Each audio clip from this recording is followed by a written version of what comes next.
Islam Negeri Sultan Maulana Hasanuddin Banten.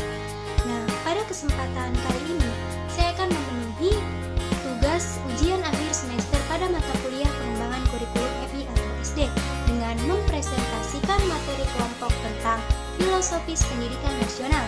Mari simak videonya ya teman-teman. Oke baik, di sini saya akan mempresentasikan 6 poin pokok materi pembahasan. Nah, yang pertama yaitu pengertian filosofis pendidikan nasional. Yang kedua, pengertian pendidikan menurut para ahli. Yang ketiga, landasan filosofis pendidikan. Yang keempat, tujuan pendidikan. Yang kelima, fungsi pendidikan. Dan yang keenam, jenis-jenis pendidikan. Nah, untuk poin yang pertama yaitu pengertian filosofis pendidikan nasional. Nah, filosofis dalam Kamus Besar Bahasa Indonesia, filosofi atau filsafat adalah pengetahuan serta suatu penyelidikan dengan menggunakan akal budi mengenai hakikat tentang segala yang ada, sebab, asal, dan hukum itu sendiri. Nah, berdasarkan Undang-Undang Sistem Pendidikan Nasional Nomor 20 Tahun 2003, pendidikan adalah usaha sadar dan terencana untuk mewujudkan suasana belajar dan proses pembelajaran agar peserta didik secara aktif mengembangkan potensi dirinya untuk memiliki kekuatan spiritual keagamaan, pengendalian diri, kepribadian, kecerdasan, akhlak mulia, serta keterampilan yang diperlukan dirinya, masyarakat, bangsa, dan negara. Poin yang kedua adalah pengertian pendidikan menurut para ahli. Yang pertama menurut Prof. Dr. John. Nah, menurutnya pendidikan adalah proses pengalaman karena kehidupan adalah pertumbuhan. Pendidikan berarti membantu pertumbuhan batin manusia tanpa dibatasi oleh usia. Proses pertumbuhan adalah proses menyesuaikan diri dengan setiap fase dan menambah keterampilan dalam perkembangan seseorang melalui pendidikan. Yang kedua yaitu menurut Ki Hajar Dewantara. Menurutnya, pendidikan merupakan kebutuhan dalam tumbuh kembang anak. Intinya, pendidikan membimbing semua kekuatan alam yang ada pada diri peserta didik, sehingga sebagai manusia, dari anggota masyarakat dapat mencapai keselamatan dan kebahagiaan tertinggi dalam hidupnya. Nah, yang ketiga, pendidikan menurut Aristoteles. Pendidikan merupakan fungsi negara dan diselenggarakan terutama paling tidak untuk kepentingan negara itu sendiri.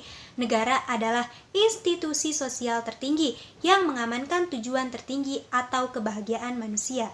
Yang keempat, menurut Al-Ghazali, pendidikan adalah proses memanusiakan manusia dari saat kemunculannya hingga akhir hayatnya melalui berbagai ilmu yang disampaikan dalam bentuk pengajaran secara bertahap, di mana proses pengajaran merupakan tanggung jawab orang tua dan masyarakat dengan sikap mereka terhadap Tuhan, menjadikan mereka orang yang sempurna. Poin yang ketiga adalah landasan filosofis pendidikan. Landasan filosofis pendidikan adalah asumsi-asumsi yang bersumber dari filsafat yang menjadi titik tolak dalam pendidikan. Nah, berikut ini ada beberapa aliran filsafat pendidikan yang dominan di dunia. Yang pertama, filsafat idealisme. Filsafat idealisme menegaskan bahwa hakikat kenyataan adalah ide sebagai gagasan kejiwaan.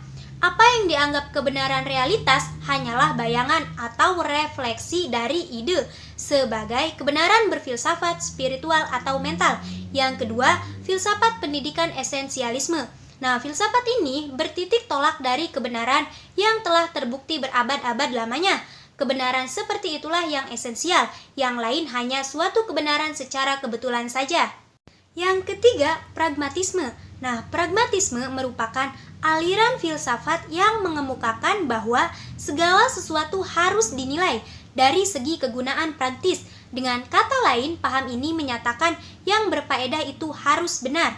Yang keempat, filsafat perennialisme dan esensialisme, yaitu keduanya membela kurikulum tradisional yang berpusat pada mata pelajaran yang pokok-pokok saja.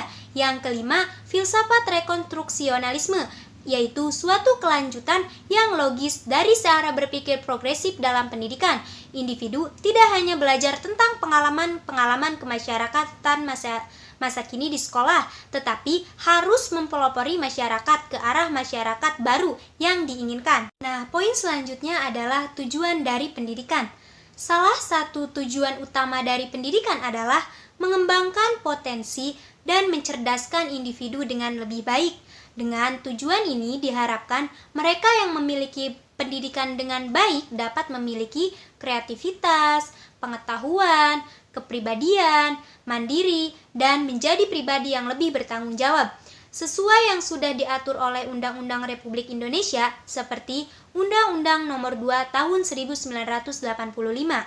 Tujuan pendidikan menurut Undang-Undang Nomor 2 Tahun 1985 adalah untuk mencerdaskan kehidupan bangsa dan mengembangkan manusia yang seutuhnya, yaitu bertakwa kepada Tuhan Yang Maha Esa, memiliki pengetahuan, sehat jasmani dan rohani, memiliki budi pekerti luhur, mandiri, kepribadian yang mantap, dan bertanggung jawab terhadap bangsa.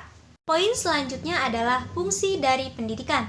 Dalam Undang-Undang Sisdiknas Nomor 20 Tahun 2003, Bab 2, Pasal 3 dikatakan bahwa pendidikan nasional berfungsi mengembangkan kemampuan dan membentuk watak serta peradaban bangsa yang bermartabat dalam rangka mencerdaskan kehidupan bangsa, bertujuan untuk berkembangnya potensi peserta didik agar menjadi manusia yang beriman dan bertakwa kepada Tuhan Yang Maha Esa, berakhlak mulia, sehat, berilmu, cakap, kreatif, mandiri, dan menjadi warga negara yang demokratis serta bertanggung jawab.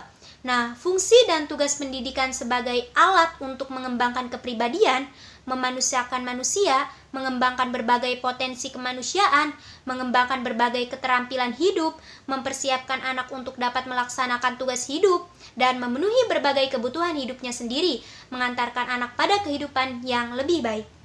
Poin yang terakhir adalah jenis-jenis pendidikan.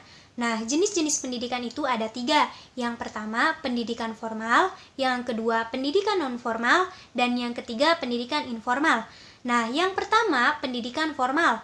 Nah, jenis pendidikan ini adalah jenis pendidikan yang sudah terstruktur dan memiliki jenjang mulai dari pendidikan anak usia dini, PAUD, pendidikan dasar, SD, pendidikan menengah, SMP, pendidikan menengah atas, SMA, pendidikan tinggi, universitas. Nah, yang kedua yaitu pendidikan non-formal. Pendidikan non-formal adalah jalur pendidikan di luar pendidikan formal yang dilaksanakan secara berjenjang dan terstruktur. Nah, jenis pendidikan ini disertakan sesuai dengan hasil program pendidikan formal melalui proses penilaian dari pihak yang berwenang. Contohnya seperti lembaga kursus, majelis taklim, kelompok bermain, sanggar, dan lainnya. Yang ketiga yaitu pendidikan informal. Pendidikan ini berasal dari keluarga dan lingkungan di mana peserta didiknya diharapkan dapat belajar secara lebih mandiri. Contoh pendidikan formal seperti agama, budi pekerti, etika, sopan santun, moral, dan sosialisasi. Kesimpulannya, sekarang sudah paham kan mengapa pendidikan itu harus dibangun dengan baik. Ingat, pendidikan adalah investasi terbaik bagi generasi muda.